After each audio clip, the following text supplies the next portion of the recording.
The carpenter's hammer strikes the nail with precision. One nail, one strike at a time. He doesn't swing wildly at 5 different nails simultaneously. He doesn't wonder if maybe he should be using a screwdriver instead. He focuses on that one nail until it's driven home, then moves to the next. Yet, somehow, we've convinced ourselves that success requires us to be everywhere at once, doing everything at the same time, chasing every opportunity that flickers across our path like fireflies in the evening darkness. What if I told you that the very thing you think is helping you succeed is actually the thing that's keeping you from it? What if the secret to extraordinary achievement isn't about doing more, but about doing less? What if everything you've been taught about productivity and success has been leading you away from the one truth that could change everything?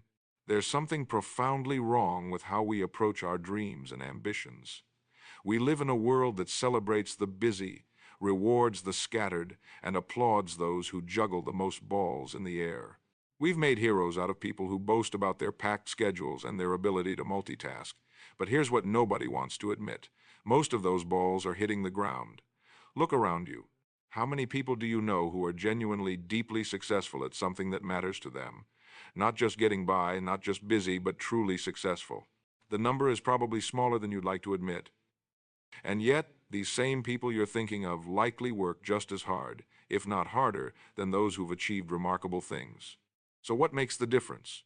What separates those who win from those who simply participate? The answer is so simple it sounds almost foolish, yet so powerful it can transform your entire existence. They focus on one thing until they win. The human mind, for all its remarkable capabilities, has one critical limitation that we refuse to acknowledge. It cannot effectively focus on multiple complex tasks simultaneously. When we think we're multitasking, we're actually task switching, and each switch costs us time, energy, and quality. It's like trying to have 5 different conversations at once. You might catch fragments of each, but you'll miss the depth and meaning of all of them. Think about the last time you tried to read an important document while the television was on. Your eyes moved across the words, but did you really absorb the meaning? Or consider the last time you had a phone conversation while checking your mail. How present were you for either activity? We've become so accustomed to divided attention that we've forgotten what focused attention feels like. But here's where it gets interesting. The most successful people throughout history, the ones who've left lasting impacts on the world, the ones who've achieved what others deemed impossible, they all share this one characteristic. They became obsessed with mastering one thing before moving on to the next. The great pianist doesn't practice 5 different instruments moderately well. She practices one instrument until she can make it sing. The master chef doesn't try to perfect every cuisine simultaneously. He focuses on one style until he understands it at a cellular level. The successful entrepreneur doesn't launch 5 businesses at once. He pours everything into one until it either succeeds or fails, then applies those lessons to the next venture. This isn't just about work or career. It applies to every area of life that matters to you. The person who wants to get in shape but tries to revolutionize their diet, start 3 different exercise programs, and completely overhaul their sleep schedule all at once usually fails at all of them. But the person who focuses on just changing their eating habits first, mastering that, then adding exercise, then improving sleep, often succeeds at creating lasting transformation. Why does this happen? Because real change, meaningful achievement, and lasting success require something our culture has almost forgotten: depth. And depth can only come through sustained, focused attention on one thing at a time. When you watch water flow down a mountainside, it doesn't spread itself thin across the entire mountain face. It finds one path, one channel, and cuts deeper and deeper until it creates a powerful river. That same water, if spread evenly across the mountain, would barely dampen the surface. But concentrated into one stream, it can carve through solid rock and reshape the landscape forever. Your energy, your attention, your efforts work exactly the same way. But we resist this truth because it requires us to do something that feels almost painful in our culture of infinite options. It requires us to say no. When you commit to focusing on one thing until you win, you're not just saying yes to that one thing. You're saying no to dozens of other potentially interesting, potentially profitable, potentially exciting opportunities. This is where most people stumble. They can't bear the thought of missing out on something else. They can't stand the idea that while they're focused on becoming excellent at one thing, someone else might be getting ahead in another area. So they keep one foot in multiple boats and wonder why they keep falling into the water. Let me ask you something, and really think about your answer. What is the one thing that, if you focused on it completely for the next year, would transform your life more than anything else? Not 3 things, not 5 things. One thing. Maybe it's your health. Maybe it's a skill that would advance your career. Maybe it's a relationship that needs your full attention. Maybe it's a business idea that's been nagging at you. Whatever it is, you know what it is. There's something inside you right now that's whispering the answer. But here's what happens to most people. They identify that one thing, they get excited about it, they start working on it, and then something else catches their attention. A friend starts a new venture and invites them to join. They read about someone else's success in a different field. They get bored with the daily grind of improvement and start looking for something more exciting. This is the moment where winners and losers are separated, not by talent, not by luck, not by connections or circumstances, but by the willingness to stay focused when focus becomes uncomfortable. Because here's what nobody tells you about focusing on one thing. It gets boring. It gets repetitive. There will be days when you wonder if you're wasting your time. There will be moments when other people seem to be having more fun, making faster progress, or getting more recognition in other areas. There will be times when you question whether this one thing is really worth all your attention. This is exactly when most people quit. This is exactly when they convince themselves that maybe they should diversify their efforts. This is exactly when they start that second project, take on that additional responsibility, or chase that new opportunity. But the people who win, the people who achieve something truly meaningful, they push through this discomfort. They understand that mastery isn't glamorous. Excellence isn't exciting every day. Greatness is built in the quiet moments when nobody's watching, when there's no applause, when there's just you and the work. Think about the baker who gets up at 3 in the morning, every morning, to perfect his craft, day after day. He's mixing dough, shaping loaves, adjusting temperatures. To an outsider, it might look monotonous, even boring. But he knows something that others don't. Every day he's not just making bread, he's building expertise. Every loaf is a lesson.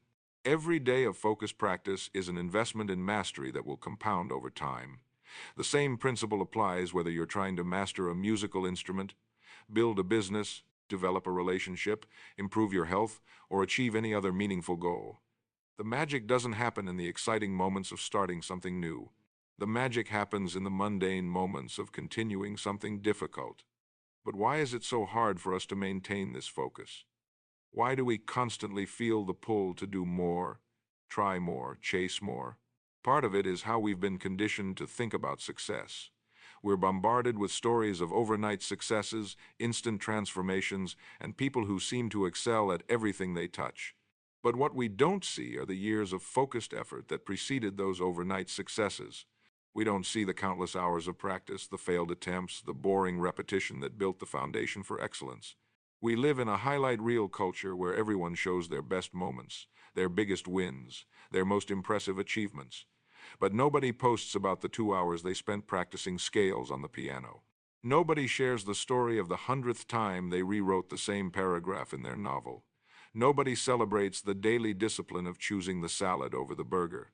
Yet these are the moments where real transformation happens. These are the moments that separate those who achieve extraordinary things from those who simply dream about them. There's a story about 2 woodcutters who were competing to see who could cut down the most trees in a day.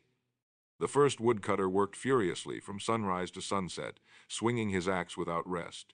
The second woodcutter also worked hard, but every hour he stopped for 5 minutes. At the end of the day, the second woodcutter had cut down significantly more trees. The first woodcutter, exhausted and frustrated, asked how this was possible when he had worked without stopping. The second woodcutter smiled and said, "Every time I stopped, I was sharpening my axe." This story reveals something profound about the nature of focused effort. It's not just about working hard on one thing. It's about working intelligently on one thing. It's about understanding that true focus includes the wisdom to step back, assess your progress, sharpen your tools, and refine your approach. When you focus on one thing until you win, you develop something that scattered effort can never provide: deep expertise. You begin to see patterns that others miss. You develop instincts that can't be taught in books. You gain insights that only come from sustained engagement with a particular challenge or opportunity. The master gardener doesn't just plant seeds randomly and hope for the best. Through years of focused attention on growing things, he learns to read the subtle signs in the soil, to understand how different plants respond to various conditions, to predict how weather patterns will affect his crops. This knowledge didn't come from reading about gardening or taking a weekend workshop. It came from daily focused engagement with the process of growing things. But here's what makes this even more powerful. When you focus on one thing until you achieve mastery, you don't just become good at that one thing. You develop the capacity for focus itself. You train your mind to go deep. You build the psychological muscles necessary for sustained attention. And these skills transfer to everything else you do. The person who has learned to focus completely on mastering one musical instrument finds it easier to focus on other challenges. The athlete who has developed the discipline to train consistently in one sport carries that discipline into other areas of life. The entrepreneur who has learned to build one successful business has developed skills and mindset that make building subsequent businesses more achievable. This is why the advice to focus on one thing until you win isn't limiting. It's liberating. It's not about narrowing your life permanently. It's about developing the capacity to achieve mastery in whatever you choose to pursue. But let's be honest about what this really requires. It requires you to get comfortable with being uncomfortable. It requires you to embrace the fact that progress often feels slow, especially in the beginning. It requires you to trust the process even when you can't see immediate results. When the sculptor begins working on a block of marble, the first 100 strikes of his chisel might not look like much. An observer might wonder what he's trying to accomplish. The marble still looks mostly like a block of stone. But the sculptor knows that each strike is necessary. Each chip removed brings him closer to revealing the masterpiece hidden within. Your focused efforts work the same way. The writer who commits to writing every day might not see dramatic improvement for weeks or months. But each day of practice is refining his craft, developing his voice, building his capacity to communicate ideas clearly. The person who focuses on improving their health might not see dramatic changes immediately, but each healthy choice is building strength, improving systems, creating habits that will compound over time. This is where patience becomes crucial. We live in a world that promises quick fixes and instant results. We're conditioned to expect immediate gratification. But anything worth achieving takes time to develop. The oak tree doesn't become mighty overnight, the river doesn't carve its canyon in a single storm, and you won't transform your life in a single week of focused effort. But here's what will happen if you stick with it. You'll reach a point where your focused efforts begin to compound. The improvement becomes noticeable, the results become undeniable. The confidence that comes from genuine competence begins to change how you see yourself and how others see you. And then something magical happens. The thing that once required enormous effort and discipline begins to feel natural. The focused attention that once felt forced becomes a preference. The deep work that once seemed difficult becomes where you feel most alive and productive. This is when you know you're winning. Not because you've reached some final destination, but because you've developed the capacity to achieve whatever you set your mind to. You've learned how to focus. You've learned how to persist. You've learned how to trust the process of improvement, even when progress feels slow.